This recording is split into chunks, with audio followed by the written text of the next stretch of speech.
Hey guys, welcome to Vintage Genetics. I am Wesley and here it is all about creating a classic physique. Today we're doing a shoulder workout which many have requested, and since I was sore in pretty much every other body part, I decided to dedicate this workout to shoulders and some biceps. I like starting off with the body part I'd like to improve the most, which to me is the side delts. We start off doing side lateral raises with the dumbbell. To me, the most effective way to build your side delts up. And then we hit them in a different angle, classic style. This is an exercise Arnold used to do as well.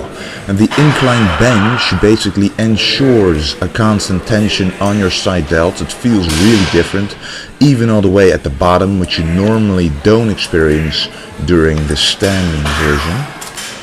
And then another side delt exercise, the wide grip upright row.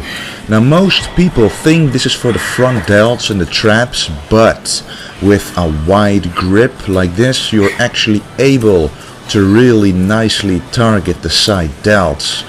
And do mind that I go up as high to where my wrists are about shoulder height. It's about the same height as a side raise, so that's the reason. And this is to really exhaust the side delts before we move on to the front delts.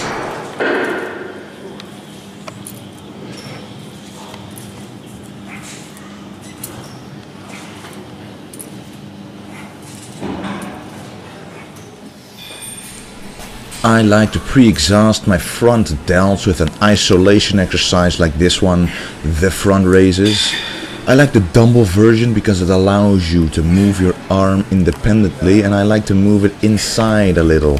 And I feel the squeeze that much better this way, so aim to have the dumbbell move towards the center position of your body, and to me I can really feel a much better squeeze this way.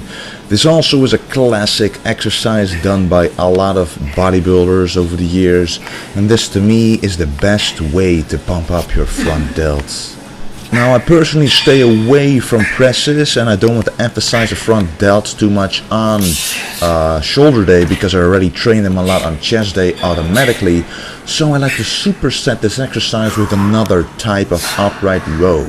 This time gripping the bar closer together, and it's hard to see, but I'm actually keeping the bar a couple of inches away from my body, which puts that much more stress on the front delts and prevents your traps from doing most of the work. Now the reason I don't like doing presses too much is personal to me, because my front delts tend to overpower my rear delts and create an imbalance, and imbalances cause injuries. But if your shoulders are just fine and you love presses, I would still focus first on the weak points of your shoulders. So if the front clearly overpowers your side and rear, save the presses for later on in the workout and you'll reap a lot more benefit from it. And now we move on to the rear delts. I like doing this cable. It puts constant stress on the rear delts, and the main difference between this one and the dumbbell reverse fly is that at the bottom of the movement the dumbbell doesn't put much stress on your rear delts at all. So you basically rest at the bottom, while at the cables there's a constant pulling of the cables on your muscles, which makes it a lot harder to do. And I like to use the lightest weight possible here and just pump out the reps. I don't like going under 12 reps. I actually prefer to stay at least at 15 or 20 reps, because a small muscle group like the rear delts really just needs a lot of blood flow, needs a pump, rather than a heavy weight. Basically, I'm using the same principle during this exercise. This is a face pull exercise on a machine, and I wanted to show you this full set so you can see that I really am doing quite a lot of reps. I did 5 full sets of this to make those rear delts burn, pump up, and just to exhaust them. And I've noticed a lot of gains this way. If you go too heavy, your traps or even your arms take over, and that takes away the whole idea behind this exercise. And you can see that I'm consciously contracting and squeezing the rear deltoid muscles in order to make them do most of the work. Also imagine not just pulling backwards but also pulling upwards a little, especially when it's not possible to literally pull to your face, and this makes it a bit easier to contract those rear delt muscles. And we finish off the shoulders with some heavy shrugs, and as you can see, I don't pull just upwards but also backwards. This works the thickness of the traps but also finishes off the rear delts even more. And what I find very important here is the stretch. Focus on this. Too many guys go straight back up again, but you want to really feel the weight hang.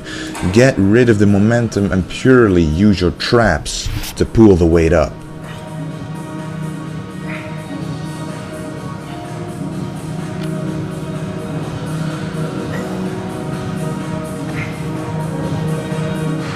The shoulder day was actually on a day where we usually do back, so I decided to include biceps into this workout. They can never get too big, right? So I focused a lot on the peak during the following exercises.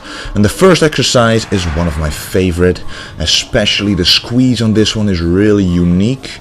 I use a preacher bench, but I use it in the opposite way so I can really let the weight hang pretty much straight down. And to me the contraction is the most important for a bicep peak. And putting your hands close together on the bar puts more emphasis on the outer part of your bicep. And just imagine if the outside is bigger than the inside, it creates a peak, guys. Even though genes play a big role in this, don't give up and just maximize what you got by giving it your all during this exercise. You have no idea of your potential, just like I didn't, but it will show if you consistently put the work in. Trust me, guys. Anyway, next up is another preacher exercise, but this time with a dumbbell. Now you can really focus on the turning of the wrists, which allows you to contract the biceps even harder. And as your mind-muscle connection improves, you can feel minute details in your muscles. For example, I really can feel the outside contract more than the inside, even though my entire bicep is flexing, of course, but I can feel the stress on that part of the bicep just a bit more. Shifting the angle a bit, the position and the weight, and you can find out exactly what works best for you, as I did.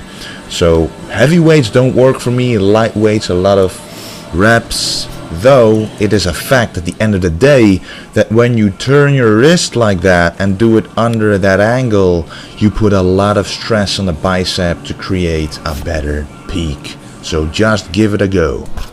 And now we have arrived at the final exercise, the concentration curl. I decided to change it up and do this one seated. It is a classic exercise and you do have to use a lighter weight compared to the standing version, but to me I can feel the contraction better, so switching it up is good for me. And always remind yourself that you have to stretch out the muscle as much as you contract it. The better the stretch, the stronger the contraction, as Arnold used to say. And that was the end of the workout, guys. The next video will probably be food related, but we will see.